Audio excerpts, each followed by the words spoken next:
5 ससुराल की बहू।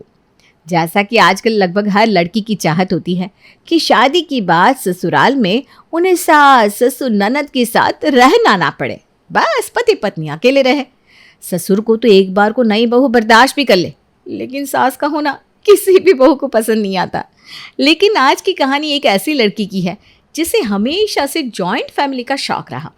उसने तो हमेशा यही चाहा कि वो ऐसे घर में शादी करके जाए जहाँ पर ससुर जेठ जेठानी चाहे ना भी हो, लेकिन एक सास ज़रूर हो।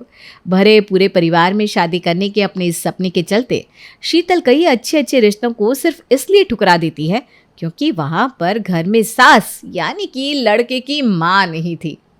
देख बेटा, एक से बढ़कर एक रिश्ते आए तेरे लिए, लेकिन तू हर रिश्ते को सिर्फ इसलिए ठुकरा देती है कि परिवार में लड़के की माँ का होना ज़रूरी है। अरे बेटा, जन्म मरण अपने हाथ में थोड़ी ना होता है, और सास को देखकर शादी कौन करता है। अरे लड़का होनहार है, पढ़ा लिखा है, अच्छा कमा रहा है, फिर और क्या चाहिए। तू लड़के के गुण देखकर शादी करेगी या लड़के की माँ को देखकर? देखो मम्मी, मैं पहले भी कई बार कह चुकी हूँ, मैं शादी वहीं करूँगी जहाँ परिवार में सास भी हो। अरे लड़के के लिए 16 सोमवार करने वाली आपने बहुत लड़कियां देखी होगी, लेकिन मैंने तो 16 सोमवार का व्रत अपनी सास के लिए किया है। मैं नहीं चाहती कि मैं ससुराल में अनाथों की तरह रहूं। जैसे इस घर में तुम मेरी माँ हो, वैसे ही ससुराल में वो मेरी माँ होंगी। हम माँ बेटी मिलकर एक दूसरे से अपने दिल की बातें करेंगे, अपना गम खुशी एक दूसरे के साथ साझा करेंगे।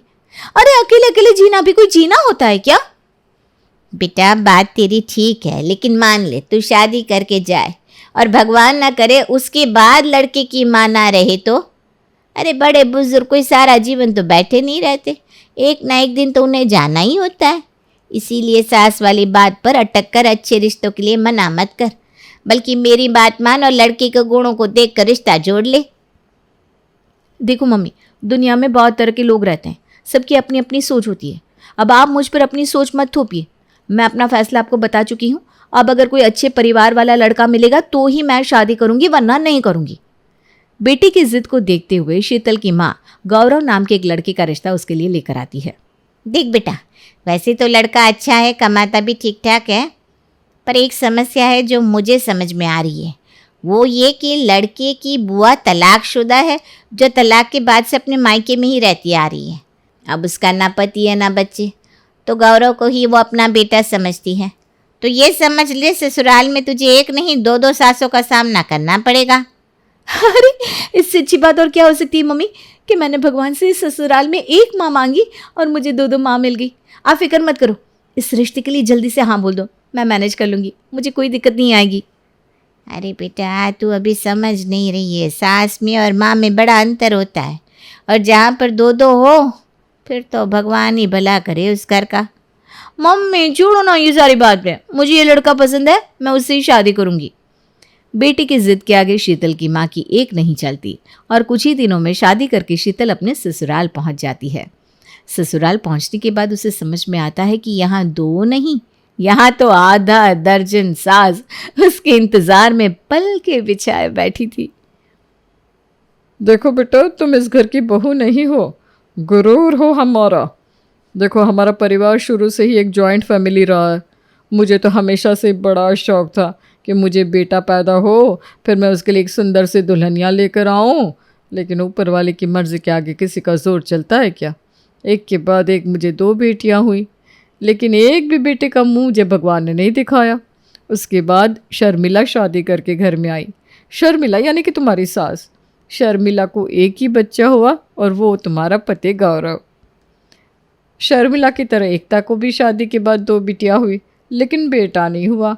इस तरह से संयुक्त परिवार होने के बाद भी ना हमारे घर में एक ही बेटा रहा। तो कहने का मतलब यह है बेटा कि हमारे बड़े से परिवार की तुम इकलौती बहू हो।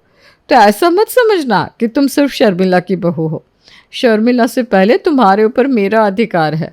कुछ समझे कि नहीं? अरे दीदी, बड़ी आसानी से आपने बहू को अपनी बहू बता दिया। बताना ही है तो बुरी बात बताओ।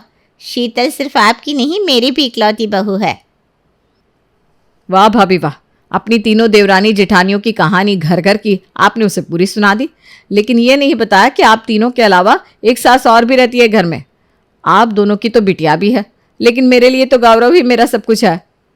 देख बहू, ये चारों की चारों चाहे लाख कहती है ये तेरी सास है, लेकिन सच तो ये है कि मैं इनकी भी सास हूँ। इसका मतलब इस घर में सबसे बड़ी सास मैं ही हूँ, तो मेरा हुक्म तो चलेगा ही, समझी कि नहीं? एक सास की 5 बहुएं होती हैं, ये तो मैंने बहुत बार देखा था, लेकिन एक बहू की 5-5 सास, ये पहली बार देख रही हूँ।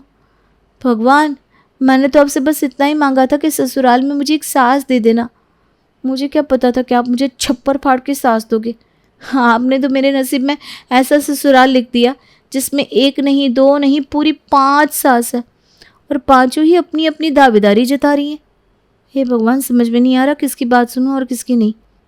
देख शीतल बहू, घर में सबसे बड़ी मैं हूँ, इसलिए तुझ पर पहला अधिकार मेरा है, और इसीलिए तेरी गृह प्रवेश की रस्म भी मैं ही करवाऊंगी। ये तो आप गलत बात कर रही हैं। आप सबसे बड़ी है तो इसका मतलब ये थोड़ी ना है कि हर रस्म में पहला अधिकार आपका हो जाएगा। देखो, बहू की गृह प्रवेश की रस्म तो मैं ही करवाऊंगी। देखो भाभी, आप तो 2 बेटियों की माँ हो, आपको फिर भी मौका मिलेगा सास बनने का, लेकिन मेरे बारे में सोचो, मेरे तो और कोई बच्चे भी नहीं है। इस नाते बहू की गृह प्रवेश की रस्म करने का अधिकार मुझे मिलना चाहिए। आप ही बताओ, क्या मैंने कभी भी गौरव को अपना बेटा मानने में कोई कसर छोड़ी है क्या? देखो दीदी, आप लोग बुरा मत मानना, लेकिन आप लोग चाहे जो भी कहे, गौरव मेरा इकलौता बेटा है। मैं इस बात से इनकार नहीं कर रही कि आप लोगों ने भी उसे बहुत लाड़ प्यार से बड़ा किया है, लेकिन जन्म तो आखिर मैंने उसे दिया है ना। इस नाते गृह प्रवेश करने का अधिकार तो मेरा ही होना चाहिए। अगर अपनी इकलौती बेटी की बहू को गृह प्रवेश का अधिकार मैं आप लोगों को दे दूंगी, तो ये मौका मेरे जीवन में फिर कभी लौट कर नहीं आने वाला। जब तक मैं जिंदा हूँ तब तक इस घर में सास होने के सारे अधिकार मेरे रहेंगे, और बहू के गृह प्रवेश की रस्म भी मैं ही कराऊंगी। चुप रहो चारों की चारों, जाकर अपना काम करो जाओ। मेरे होते हुए अपनी मन मर्जी चलाने की हिम्मत भी कैसे हुई तुम लोगों की? पांचों सास शीतल के ऊपर अधिकार जमाने के लिए आपस में बहस करने लगती है, जिसे सुनकर शीतल का सर चकराने लगा था। हे भगवान, ये कहाँ फंसा दिया मुझे। यहाँ तो पहले दिन ही घमासान शुरू हो गया, पता नहीं आगे और क्या क्या होगा। काफ़ी देर तक बहस करने के बाद अंत में दादी सास शीतल का गृह प्रवेश कराकर उसे घर के अंदर ले जाती है। कुछ देर बाद, शीतल बहू, अब तुम्हें पहली रसोई की रस्म करनी है। तुम ऐसा करो, जो मैं कहती हूँ ना उसे ध्यान से सुनो। अपनी पहली रसोई के लिए ना पूरी, मूंग की दाल का हलवा और पनीर की सब्जी बना दो। बना लोगी ना? जी बुआ जी, बना लूँगी। अरे दीदी, अभी नई नई शादी हुई है, एकदम से रसोई का इतना सारा बोझ डाल देंगे उसके ऊपर तो घबरा जाएगी ना। बेटा तुम चिंता ना करो, मैं सब बना लूँगी। तुम बस शगुन के लिए आकर हाथ लगा देना। और ऐसा कोई ज़रूरी थोड़ी ना होता है कि पहले दिन से ही तुम पूरे घर की जिम्मेदारी अपने ऊपर ले लो। अरे बेटा, बहू कोई मशीन थोड़ी ना होती है, थोड़े दिन लगेंगे, धीरे धीरे सब समझ जाओगी। अरे भाभी, ये क्या बात हुई? बहू के सामने मेरी बात काट कर आपने अच्छा नहीं किया। मैं कोई अत्याचार नहीं करी हूँ उसके ऊपर, और ये दुनिया की पहली बहू तो है नहीं जो पहली रसोई की रस्म निभाएगी। अरे ये तो शादी के बाद होने वाली सुंदर सी रस्म है, इसको खुशी खुशी निभाना चाहिए। और भूलिए मत, शीतल सिर्फ आपकी अकेली बहू नहीं है, वो हमारी भी कुछ लगती है। देखिए मम्मी जी, बुआ जी, आप लोग प्लीज़ बहस मत करिए। आप ही बताइए मैं क्या करूं? कोई एक डिसाइड करके मुझे बता दो कि मुझे खाना बनाना है या नहीं बनाना। मेरा तो आप लोगों की बहस को सुनकर सर चकराने लगा है। सास शर्मिला और बुआ की बहस को सुनने के बाद बेचारी शीतल चुपके से अपने कमरे में आ जाती है। अरे चल क्या रहा है आपके घर में? कैसे रह रहे हैं इतने साल से आप? बात बात पर महाभारत छिड़ जाती है यहाँ। क्या हो गया? तुम इतनी परेशान क्यों लग रही हो? अरे परेशान ना हो तो क्या करूं? आपकी मम्मी, ताई, चाची, बुआ, दादी, सबके बीच में ये जो कौन बनेगा मेरी सास का कंपटीशन चल रहा है ना, उससे मेरा तो दिमाग खराब हो गया है। शीतल अभी अपने पति गौरव से बात कर ही रही थी कि इतने में बुआ जी अपनी माँ और भाभी शर्मिला को लेकर शीतल के कमरे में पहुंच जाती है। तुम ही बताओ, है मैंने क्या बुरा कहा? अरे बहू को पहली रसोई के लिए खाना बनाने के लिए रसोई में भेजा था। इतने में शर्मिला भाभी आ गई और कहने लगी, पहले दिन बहू के ऊपर काम का बोझ मत डालो, बहू खाना नहीं बनाएगी, बस खाने में हाथ भर लगाएगी। अब तुम्हें बताओ, मैंने कुछ गलत कहा था क्या? अरे दोनों शांत रहो। पहले ये बताओ, मुझसे पूछे बिना पहली रसोई की रस्म करने की तुम दोनों की हिम्मत भी कैसे हुई? अभी मैं जिंदा हूँ, जो मैं बताऊंगी वही होगा इस घर में। छोटी दुल्हन तो चल, जो मैं कहूंगी रसोई में वही बनेगा। गोली मार इन दोनों को। पहली रसोई में दाल की पूरी, उड़द की दाल के बड़े और मखाने की खीर बनेगी, और कुछ बनाने की ज़रूरत नहीं है। चल लग जा फटाफट काम पर। दादी तो अपना हुक्म चलाकर अपने कमरे में लौट गई थी। मम्मी जी, आप उदास मत होइए, मैं थोड़ा थोड़ा सबकी पसंद का खाना बना देती हूँ, तब तो सब लोग खुश हो जाएंगे ना। और आज पहली रसोई में आप मेरी मदद करना चाहती थी ना, तो ठीक है, हम दोनों सास बहू मिलकर सब कुछ बनाएंगे। अब तो ठीक है। देख बेटा, मुझे गलत मत समझना, मैं बस तुझे इस 56 भोग बनाने के दबाव से बचाना चाहती थी। इसीलिए मैंने कहा कि आज पहले ही दिन तुझे इतना सब कुछ बनाने की ज़रूरत नहीं है।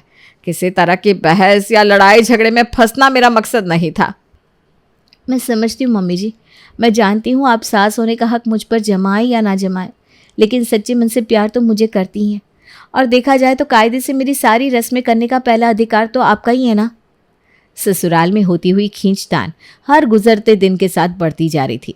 सुबह सुबह चाय बनाने से लेकर रात के डिनर तक बेचारी शीतल 5 सास की उंगलियों पर नाचती रहती थी। किसी को चीनी वाली चाय चाहिए होती तो किसी को बिना चीनी की, कोई कहता उसे अदरक वाली चाय चाहिए तो कोई कहता इलायची डालकर चाय बनाना। कुल मिलाकर पांचों को खुश करने के चक्कर में शीतल की जिंदगी की तो बैंड बजी हुई थी। शीतल क्या पहनेगी, क्या खाएगी, कहाँ जाएगी, नहीं जाएगी, इस बात को लेकर घर में हर रोज़ बहस का मुद्दा बन जाता। ताई हो, चाची सास हो या दादी, सभी शीतल पर अपना अपना हक जमाते और ये साबित करने की कोशिश करते कि बहू पर पहला अधिकार उन्हीं का है। 5 सासों के बीच में पिसने से शीतल की जिंदगी से चैन और सुकून बिल्कुल गायब हो गया था। 1 महीने के बाद, मम्मी जी, मैं उन लड़कियों में से नहीं हूँ जो ससुराल में आकर अपने घर के टुकड़े करवाते, लेकिन हमारी जॉइंट फैमिली में जो कुछ भी हो रहा है ना, वो मेरी बर्दाश्त से बाहर होता जा रहा है। आप ही सोचिए ना, मैं अकेली बहू कैसे 5 लोगों के इंस्ट्रक्शंस को मान सकती हूँ। कोई मुझे कहता है कुछ तो कोई कहता है कुछ। आज ही देख लो, दादी ने कहा नाश्ता बना दो तो ताई जी आकर मुझे कपड़े पकड़ा गई, कहती हैं कपड़े प्रेस कर दो। जितनी देर में कपड़े प्रेस कर रही थी इतने में ही चाची जी ने मंदिर की सफाई के लिए आवाज़ लगा दी। अरे एक का काम करो तो दूसरा नाराज हो जाता है। सबको पहले अपना काम किया हुआ चाहिए। पूरा दिन रेल बन जाती है मेरी, लेकिन काम है कि ख़त्म होने का नाम ही नहीं लेते। उसके बाद भी कोई ना कोई मुझसे हमेशा नाराज़ ही रहता है। समझ में नहीं आता करूँ तो क्या करूँ। मैं समझती हूँ बेटा कि तेरे ऊपर क्या बीत रही है, लेकिन मैं मजबूर हूँ। समझ तो मुझे भी नहीं आ रहा कि यह मुसीबत ख़त्म करूँ तो कैसे करूँ। एक और जिठानी जी तुम्हारी सास बनने के चक्कर में ये भी भूल गई कि वो 2 बच्चों की माँ भी है। पिछले 1 महीने में उन्होंने अपने बच्चों पर बिल्कुल भी ध्यान नहीं दिया, और यही हाल तुम्हारी चाची एकता का है। कितनी बार मैंने एकता की बेटी को छत पर अकेले में उदास टहलते हुए देखा है। आप बिल्कुल ठीक कह रही मम्मी जी, लेकिन हम इस तरह से हार नहीं मान सकते। हमें इस घर में सब कुछ ठीक करना ही होगा। कुछ दिनों बाद ताई सास की बेटी अनु कहती है, मम्मी, मैंने सुबोध से शादी कर ली है। आज से ये आपका दामाद है। ये क्या कहा तूने शादी कर ली है? अरे नालायक, शर्म नहीं आती इस तरह से माँ के सामने आकर बेशर्मों की तरह जुबान चलाते हुए? अरे मर गए हैं क्या तेरे माँ बाप जो तू अकेले जाकर शादी कर लाई? और कौन है ये लड़का? आज से पहले तो मैंने कभी सुबोध का नाम तेरे मुंह से नहीं सुना। आपने मेरे मुंह से सुबोध का नाम इसलिए नहीं सुना क्योंकि आप मेरी कोई बात सुनती कहाँ है। अरे 1 महीने से ऊपर हो गया है मुझे आपसे ये कहते हुए कि मैं आपसे कुछ बात करना चाहती हूँ, लेकिन आपने कभी मेरी बात पर ध्यान ही नहीं दिया। कितनी बार आपके पास आई मैं, लेकिन आपके पास तो शीतल भाभी की सास बनने से फुर्सत ही नहीं है। पूरा दिन आपका दिमाग बस इसी में रहता है कि ऐसा क्या आप कर दो कि आप बेहतर सास साबित हो जाओ। आपको माँ बनने की, माँ के फ़र्ज़ निभाने की फुर्सत कहाँ थी? आपको तो सिर्फ सास बनना था। तो ठीक है, आप खूब बनिए सास। मैंने अपनी ज़िंदगी का फ़ैसला खुद कर लिया है। मम्मी, स्कूल से नोटिस आया है, आपको मेरी टीचर ने स्कूल बुलाया है। क्यों? ऐसा क्या किया तूने? सच सच बता। मम्मी, मैं सारे सब्जेक्ट में D ग्रेड लाई हूँ, इसलिए टीचर आपसे मिलना चाहती हैं। नाक कटा कर रखती है हमारी। नालायक, ऐसे कैसे D ग्रेड आ गया? अब क्या जवाब दूंगी तेरी टीचर को? वही कह देना जो सच है। कहना आपको बेटी नहीं बेटा चाहिए था, इसलिए आप अपनी बेटी पर ज़रा भी ध्यान नहीं दी थी, बल्कि आपका ध्यान बस ताई जी के बेटे की माँ बनने पर रहता है। टीना, ये क्या तरीका है बात करने का? क्यों मम्मी, सच बर्दाश्त नहीं हुआ? आपको एहसास भी है मेरे ऊपर क्या बीत रही है? मुझे ट्यूशन की ज़रूरत है कब से, और मैं आपके पीछे पड़ी हूँ, लेकिन आपको होश ही नहीं है। मेरी किसी बात को आप सीरियसली नहीं लेती। पूरा दिन शीतल भाभी पर बस हुक्म चलाती रहती हो। मुझे माफ़ करती बेटा, शायद तू ठीक कह रही है।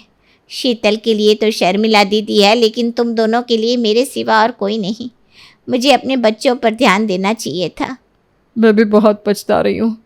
ये क्या हो गया? सास बनने की मेरे शौक ने मेरी बेटी का जीवन बिगाड़ दिया।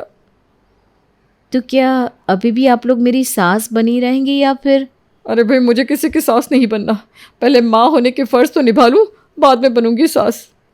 मुझे भी कोई शौक नहीं शर्मिला की बहू की सास बनने का। अरे भाई, अपने बच्चे संभाल ले, वही काफ़ी है। चाची और ताई अपने किए पर बहुत शर्मिंदा थी और अपनी बेटियों के जीवन में हुई हलचल के लिए अब खुद को दोषी मान रही थी, इसलिए सर पकड़कर बैठी हुई थी। आप लोग परेशान मत होइए। टीना और अनु ने आप दोनों से जो भी कहा वो सब झूठ है। उन्होंने आपको आपकी गलती समझाने के लिए झूठ बोला था। अनु ने कोई शादी नहीं की और टीना भी फेल नहीं हुई, लेकिन ऐसा नहीं है कि ऐसा नहीं हो सकता। चाची और ताई को तो अपनी गलती समझ में आ गई थी। दादी जी, आप तो पहले ही 3 बहुएं ला चुकी हैं, सारे सुख भोग चुकी हैं। अब मम्मी जी को उनके फ़र्ज़ निभाने दीजिए ना। शीतल की बात सुनकर दादी को भी अपनी गलती समझ में आ जाती है।